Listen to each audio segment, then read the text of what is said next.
که دله چا خپې لاس مات کړو ویډیو تې وکړه ماتې په انسټاګرام راولېږه 15 لکه به درکړم که د ده نه دا ژبه تا کټ کړه په کومه ژبه چې ده زما ابۍ بېعزته کړې ده زه به تاله 10 لکه روپۍ درکړم په دې فیسبوک کې د غریب سړي ویډیو کړې وه که دا ویډیو زما د ذاته پورې وی نو زه چاله سپوله جواب نه ورکوم خو په دې ویډیو کې د زما ابۍ ټارګېټ کړي ده چې هغې ټول عمر په جانماز تېر کړی دی موږ 15 وروڼه یو او په دې ټول عمر کې موږ چېرته نه ما خپل وروڼه موږ د ډمانو یا د اجلاګانو ګډاله نه یو ترېولې خویندې میندې لرو نو ځکه موږ پردی تورسري ته نشو کته او دا فضول کار موږ اوس که یو پښتون راپاسي چې یاره دا خو د غریبانو کار نه دی او ډمانې ته پیسې نوسته دا د مالدار هغه د بغیر د سړي کار دی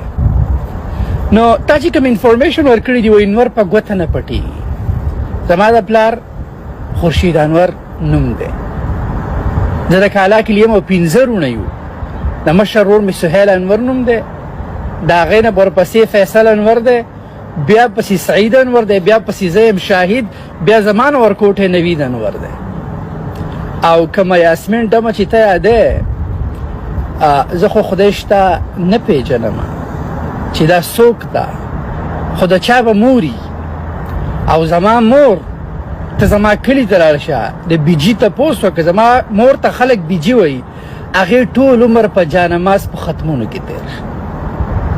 او خویندې مې 4 خویندې دي ټولې واده شوي دي او زه ورکوټه یم له ټولو بچي دي خو زه اوس دومره وخت نشته چې زه په تا راپورټ وکړم خو کم کسان چې په کلي کې یو دې پېژني که دله چا خپې لاس مات کړو ویډیو تې وکړه ماتې په انسټاګرام راولېږه 15 لکه به درکړم که د ده نه دا ژبه تا کټ کړه په کومه ژبه چې ده زما ابۍ بېعزته کړې ده زه به تاله 10 لکه روپۍ درکړم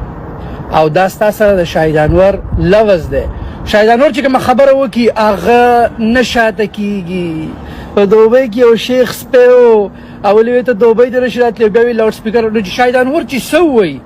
زه کاروباري سړی یم د خپلې خبرې نه تختم او کوم شناختي کارت نمبر چې دی وې دا زمونږ د سوات نه دی زمونږ ټول د 15601 نه او د 15602 نه شروع کېږي نو بچیا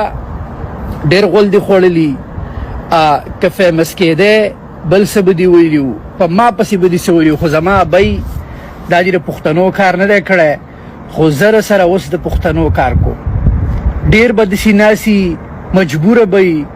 او که دا کار یې وکړو زما انسټاګرام زما د ټیک ټاک سره دی راویلېږئ ما ته او زه به راته رایټ اوی پیسې ویسټرن یونین کړم چې بیا د چا طاقت ونشي چې زما د ابۍ او زما کور ټارګېټ کړي ما ټارګېټ کوئ دا انعام به انشاءالله تر مرګه پورې ویلډي ګډ لک